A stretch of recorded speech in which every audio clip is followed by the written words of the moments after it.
ससुराल की रीति। एक कहानी। एक लड़की विवाह करके ससुराल में आई। घर में एक तो उसका पति था, एक सास थी और एक दादी सास थी। वहां आकर उस लड़की ने देखा कि दादी सास का बड़ा अपमान, तिरस्कार हो रहा है। छोटी सास उसको ठोकर मार देती, गाली दे देती। यह देखकर उस लड़की को बहुत बुरा लगा और दया भी आई। उसने विचार किया कि अगर मैं सास से कहूँ कि आप अपनी सास का तिरस्कार मत किया करो, तो वह यही कहेंगी कि कल की छोकरी आकर मेरे को उपदेश देती है, गुरु बनती है। अतः उसने अपनी सास से कुछ नहीं कहा। उसने एक उपाय सोचा। वह रोज काम धंधा करके दादी सास के पास जाकर बैठ जाती और उनके पैर दबाती। जब वह वहाँ ज़्यादा बैठने लगी तो यह सास को सुहाया नहीं। एक दिन सास ने उससे पूछा कि बहू वहाँ क्यों जा बैठी। लड़की ने कहा कि बोलो, काम बताओ। सास बोली कि काम क्या बताएं, तू वहाँ क्यों जाकर बैठी। लड़की बोली, मेरे पिताजी ने कहा था कि जवान लड़कियों के साथ तो कभी बैठना नहीं, जवान लड़कियों के साथ भी कभी मत बैठना। जो घर में बड़े बूढ़े हों उनके पास बैठना, उनसे शिक्षा लेना। हमारे घर में सबसे बूढ़ी ये ही हैं, और किसके पास बैठूं? मेरे पिताजी ने कहा था कि वहाँ हमारे घर की रिवाज नहीं चलेगी, वहाँ तो तेरे ससुराल की रिवाज चलेगी। मेरे को यहाँ की रिवाज सीखनी है, इसलिए मैं उनसे पूछती हूँ कि मेरी सास आपकी सेवा कैसे करती है। सास ने पूछा कि बुढ़िया ने क्या कहा। वह बोली कि दादी जी कहती हैं कि यह मेरे को ठोकर नहीं मारे, गाली नहीं दे, तो मैं सेवा ही मान लूँ। सास बोली कि क्या तू भी ऐसा ही करेगी। वह बोली कि मैं ऐसा नहीं कहती हूँ। मेरे पिताजी ने कहा कि बड़ों से ससुराल की रीति सीखना। सास डरने लग गई कि मैं अपनी सास के साथ जो बर्ताव करूँगी वही बर्ताव मेरे साथ होने लग जाएगा। एक जगह कोने में ठीकरी इकट्ठी पड़ी थी। सास ने पूछा, बहू ये ठीकरी क्यों इकट्ठी की है।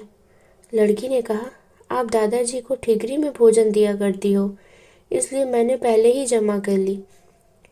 तू मेरे को ठीकरी में भोजन कराएगी क्या। मेरे पिताजी ने कहा कि तेरे वहाँ की रीति चलेगी, यह रीति थोड़ी ही है। तो फिर आप ठीकरी में क्यों देती हो। थाली कौन मांजे। थाली तो मैं मांज दूंगी।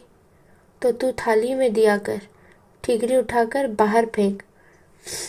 अब बूढ़ी माँ जी को थाली में भोजन मिलने लगा।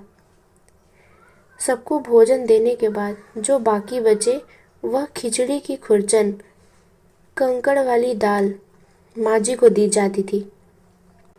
लड़की उसको हाथ में लाकर देखने लगी। सास ने पूछा, बहू क्या देखती हो। मैं देखती हूँ कि बड़ों को भोजन कैसे दिया जाए। ऐसा भोजन देने की कोई रीति थोड़ा ही है। तो फिर आप ऐसा भोजन क्यों देती हो।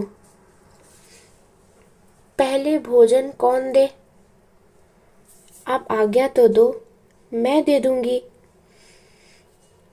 तो तू पहले भोजन दे दिया कर। अच्छी बात है माँ जी। अब बूढ़ी माँ जी को बढ़िया भोजन मिलने लगा। रसोई बनते ही वह लड़की ताज़ी खिचड़ी, ताज़ा फुल्का, दाल, साग ले जाकर माँ जी को दे देती। माँ जी तो मन ही मन आशीर्वाद देने लगी। माँ जी दिन भर एक खटिया में पड़ी रहती। खटिया टूटी हुई थी, उसमें से बंधनवार की तरह मूंज नीचे लटकती थी। लड़की उस खटिया को देख रही थी। सास बोली कि क्या देखती हो।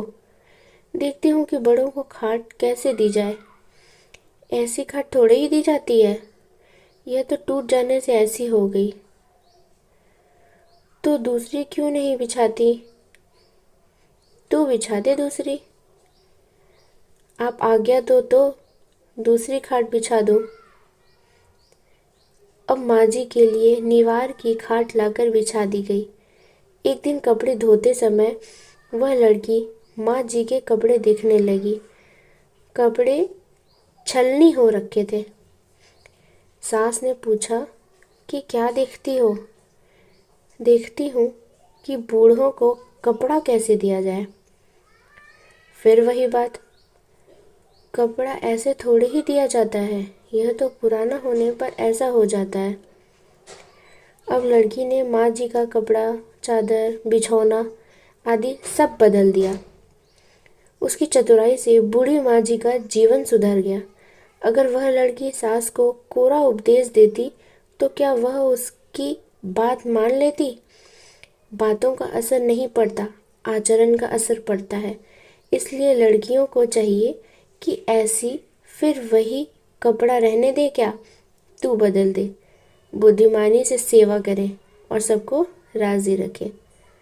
धन्यवाद दोस्तों। अगर ये कहानी आपको अच्छी लगी हो तो चैनल को लाइक, शेयर एंड सब्सक्राइब ज़रूर करें और वीडियो को लाइक ज़रूर करें एंड दोस्तों के साथ शेयर करें। Thank you.